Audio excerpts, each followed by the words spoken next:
E buona domenica amici di Bella Sicilia, da questo luogo straordinario. Buongiorno amici di Bella Sicilia e benvenuti di nuovo a Leonforte.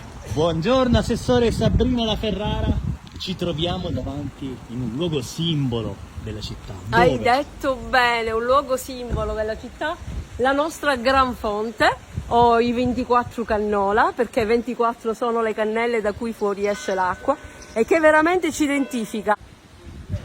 E non importa quante volte visiterete questo luogo, sarà sempre emozione come la prima volta. Io non mi abituo mai, vedere la Gran Fonte soprattutto di giorno con questa luce, con questa ti dà quasi un'idea ovattata, uno stato di calma. Vice Sindaco, buongiorno. Buongiorno a voi. Benvenuti e bentornati a Leonforte in questa splendida giornata soleggiata in occasione della festività di San Giuseppe, compatrono di Leonforte. Saranno 2 giorni pieni di partecipazione, di grande coinvolgimento popolare, in cui il sacro viene avvolto, abbracciato dalle tradizioni popolari. State con noi perché ne vedremo veramente delle belle con i cittadini leonfortesi e quelli del circondario. E continuate a seguirci, i momenti stanno per iniziare. E quindi mi fa stare bene.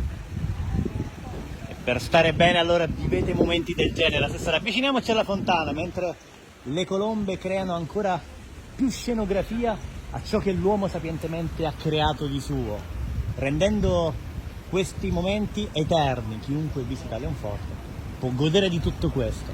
Guardate. Venite a Leonforte e visitate la Gran Fonte.